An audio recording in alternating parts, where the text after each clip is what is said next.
How's it going, everybody? Just a Cup, Brian Fetzer here. Doing a little remotely. Got caught up getting some Flo's clams. The drive-in in Portsmouth, Rhode Island. If you're ever here, can't beat it. Just open, long line, long late. We got Gabby Thomas coming on, who is not unfamiliar to New England, having been a superstar at Harvard. And Gabby's going to join us right now. Get her on.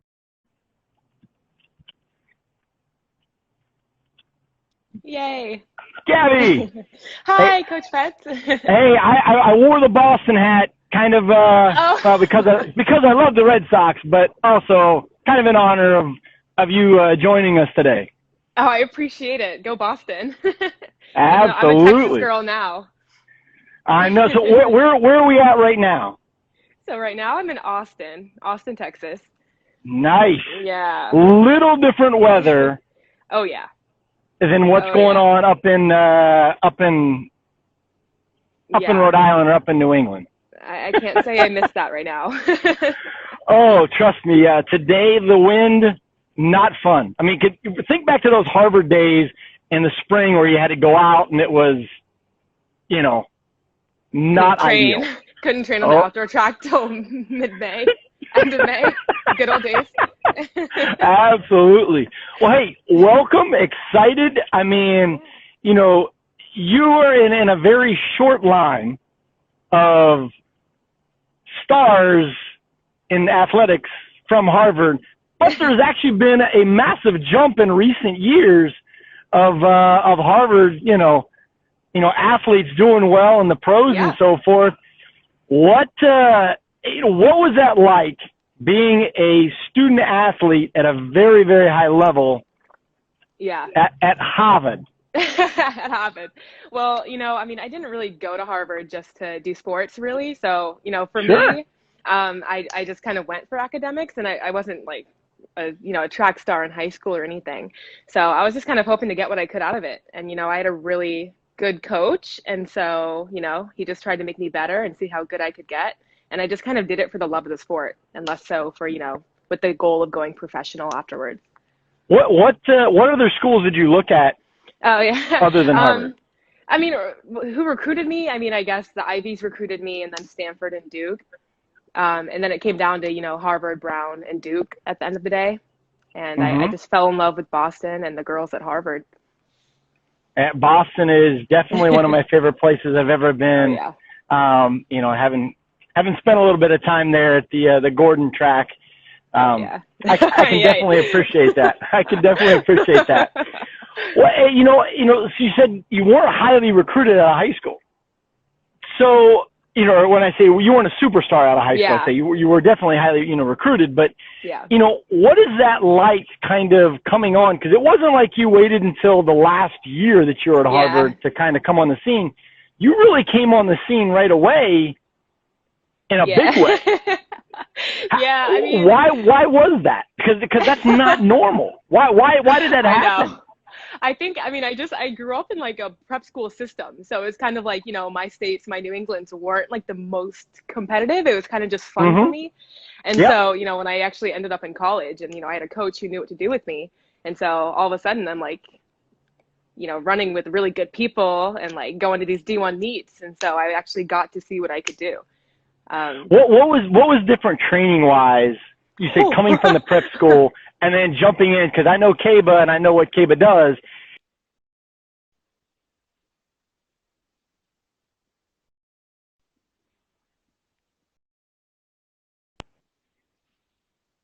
Oh, you cut out. Oh no. Yeah. Yeah. It was very different for me. I like I said, I was just coming from prep school and kind of like having fun at practice with my girlfriends. And so then I remember going to practice at Harvard, and I remember like the first week, Tolbert was like, you're treating this like it's intramurals and it's not, and you just need to be focused and serious. And I remember like crying the whole first week because I just was at practice for 3 hours every day, and I just was not used to that. And like the warm up was 45 minutes in itself. And I'm not even used to warming up for more than 10 minutes. And so it was just really hard and frustrating for me, but it was just so different. I was actually working really hard and lifting hard. I was so skinny coming out of high school. And then after the first year, I had like gained 10 pounds of muscle and I was just a completely different athlete. So I can completely understand you. I mean, you're going to have a bunch of people jumping on, I'm sure, and kind of going through all this. But I mean, obviously weightlifting is a much different, time of things. Did you start to get used to kind of putting the academic side and the athletic side together? Because obviously once you get going and get to a certain level, you got to keep raising the bar. Yeah. What was that kind of transition like? Oh man, I mean, that transition was it was really hard, as I think it would be for anyone if you just try to go to Harvard and like do the academics there and then also like try to run an elite level. So it took me probably a few months of time to just get the time management down. And I mean, the major I had decided to do, I think was just like very ambitious at the time. And I didn't really prepare for that. So, it took me a good bit. I remember talking to Tolbert, many conversations just about how stressed I was, and he was very understanding, but I mean, it definitely took me until like end of spring semester to get a hold of everything. And then after that, I was able to, even try new extracurriculars and do other stuff besides just track and academics. But it took me a while. What major were you? So I did neurobiology, and then I did a minor in global health and health policy. Easy stuff. Just average. Most college athletes do that. I had no idea how hard the actual athletics would be. So what? Okay. So I mean, I'm going to go a little deep because most people probably don't understand this. But what house were you in at Harvard? Elliott House, best house. Elliott House. Gotcha. Best house. The system at Harvard with the houses is so unique. But what it does is, I think it really brings you closer to a small group of friends, and, those are lifelong friends, and you're going to have athletes and non-athletes kind of grouped together. How do you think that, helped you out or prepared you kind of just for life? That's a good question. I mean, I think a great part of the Harvard housing system is, you get to just be immersed in this culture and this community that is outside of sports. So I didn't room with anyone track. So I had 6 roommates in college, and only one of them did track, and she ended up leaving the team because of injury. And so I just am immersed with all these different people with different interests. And it's really nice to come away from the track at the end of a long practice at 6:30, 7 p.m. and just be around people who just aren't talking about track. And so you kind of need that. You need that like mental break from that intensity that you have. Or even people that aren't even my major. So you just get a lot of that and just different perspectives, which I think is really good for me. And it's kind of like grounded me even right now, just in my professional career. I have people that I talk to in FaceTime, during quarantine for like hours every night and just talk about other things and get my mind off of like the track, training group and all that's going on here. So it's been really good. So so just getting out of college, what was the year like when, and you actually, went pro early? Yeah. What was that like, or how different was that kind of transitioning out of being in the team environment and those kind of things? I mean, I know I talked to Kaba, a couple of times just about that, last year. But what was that like for you, or how different was it? I mean, realistically, not too much actually changed physically. So I was still, my classes were still the same. So, I mean, I had to go train at 3 p.m. with my coach, with the rest of the girls per usual. And I think it was good for me to have that transition because I don't know anything about professional track. I don't know a lot of professional track athletes. So I was just like, I don't know what I'm doing, but I'm getting paid to run now. This is lit. And Tolbert and I think we worked really well together. So that didn't change. The nature of our relationship didn't change too much, but I'm glad that I had that transition year instead of just being catapulted into this professional world. It'd be really overwhelming for me, I think, personally. But it was really fun just having that experience with Coach Tolbert, being able to travel with him. Yeah, I think it was really good to do it early. So give us a unique thing about Caba Tolbert or Coach Tolbert? Oh, a unique thing about, yeah, man, I've never met anyone like Coach Tolbert before. So that's, I mean, oh man. He's a huge Star Wars fan. Never met anyone like that. All of our workouts are named after like Star Wars characters or concepts or, you know, stuff that I've never heard of, but it's from Star Wars. And he's, so he didn't drag you into the Star Wars world? He tried. Oh man, he tried. I cannot get into it. I'm sorry, I can't. But but he's such a diehard Star Wars fan. It's cool. That is a true statement. The name of his daughter. Oh yeah, Gabby. Yeah, he has a newborn daughter named after Leia, Princess Leia. That's true. Yeah. That's unbelievable.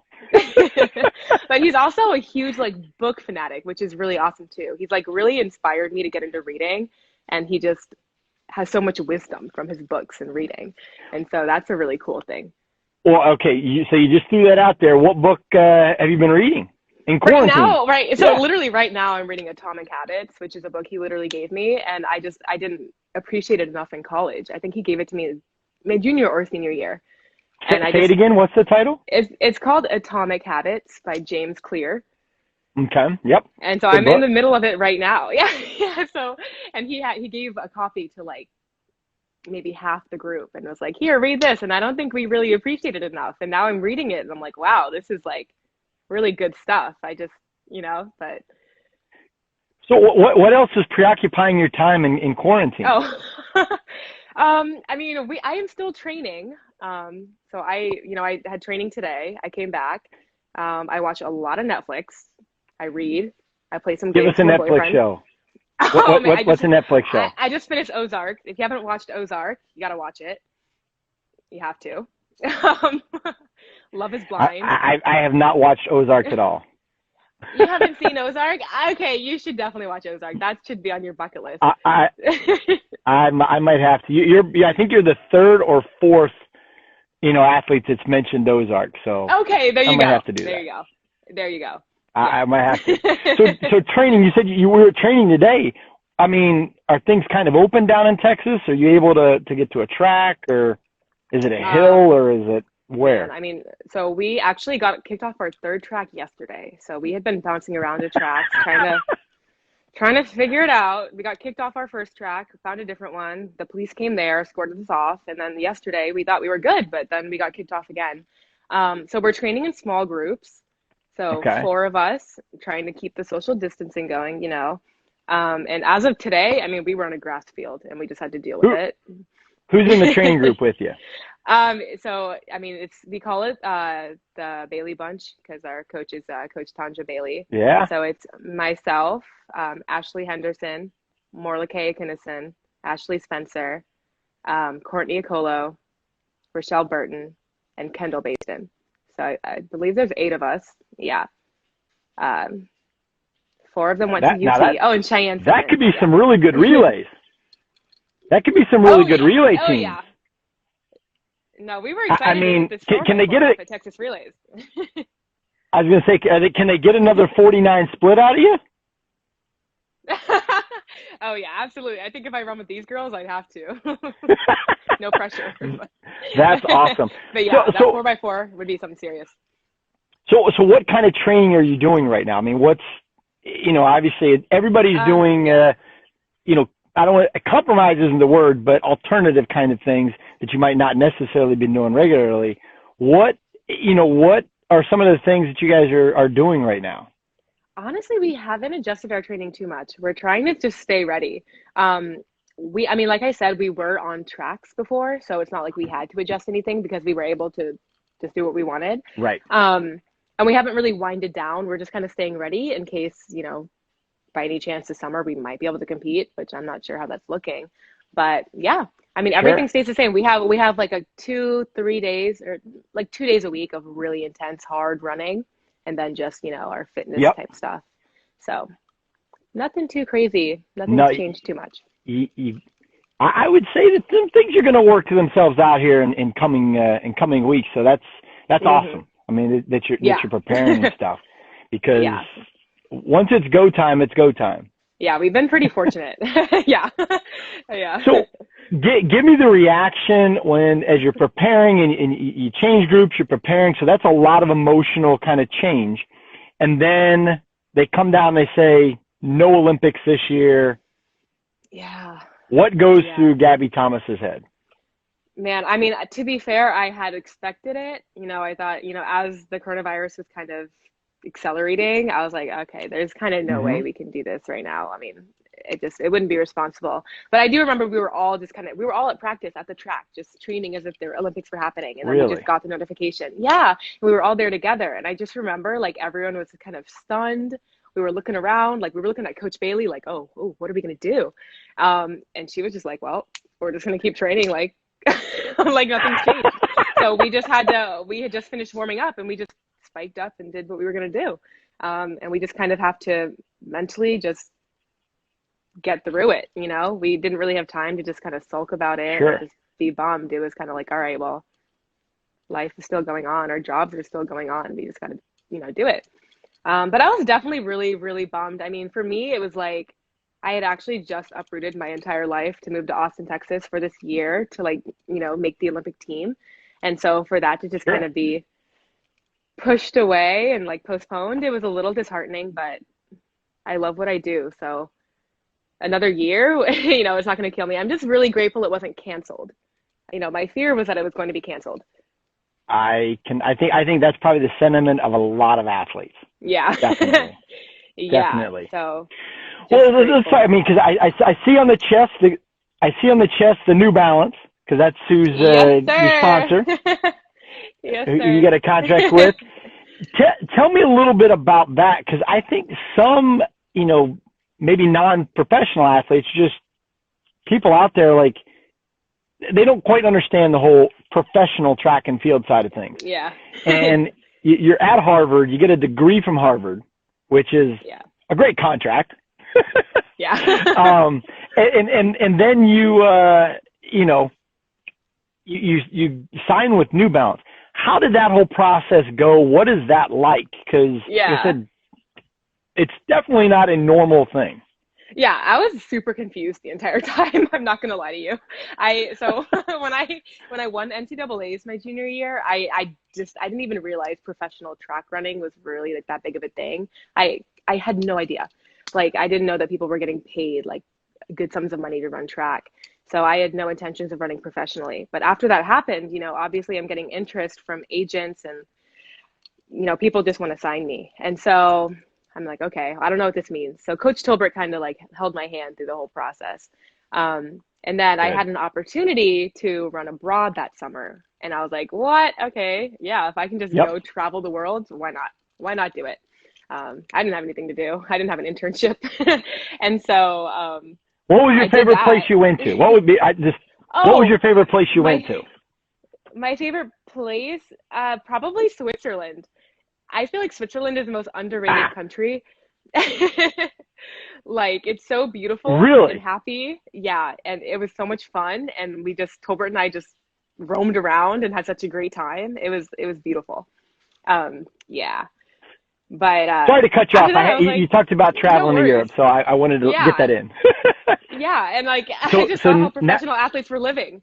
Like they're traveling, they're getting paid to travel and like run, and like that's amazing. Yeah. And so I was just thinking, all right, well, this is really fun. I might as well just do it. And if I can stay here and train with my college coach and still get my degree and go pro, then yeah, like I'm doing that. That's a good thing.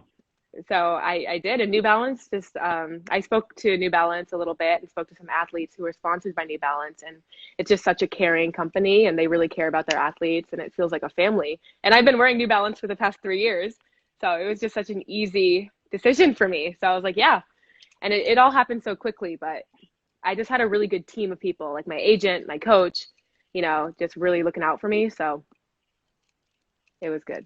That's awesome. That is awesome. Well, man, you definitely have an upbeat spirit. You're ready to roll. You're having some fun with it. One thing we need to do, I think we need to do this. We need to get your group that's training in Texas. I don't know. I mean, are you guys all at the same place or house maybe or something? Are you having the?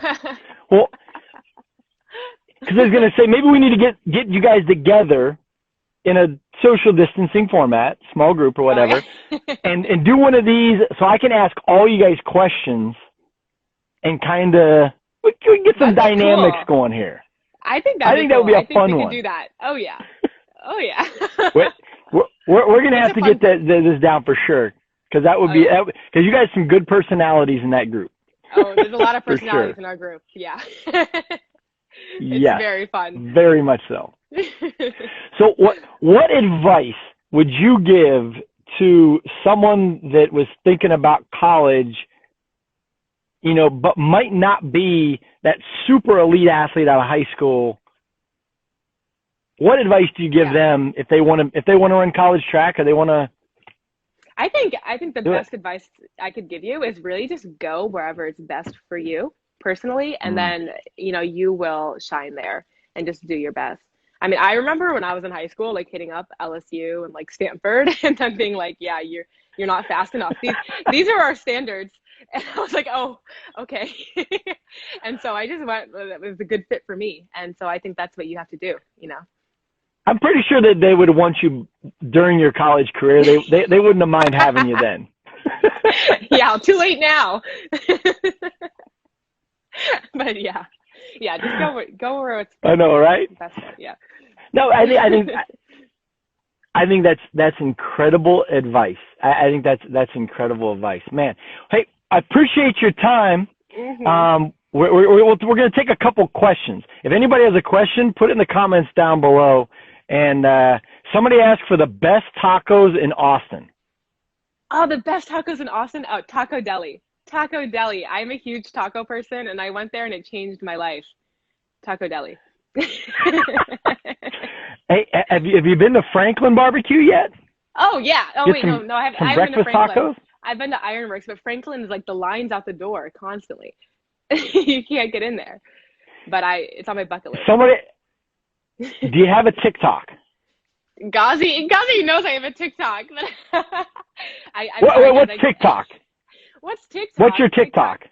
No, what's your TikTok? Oh, what's my TikTok? I can't put TikTok on here. I look so silly on there.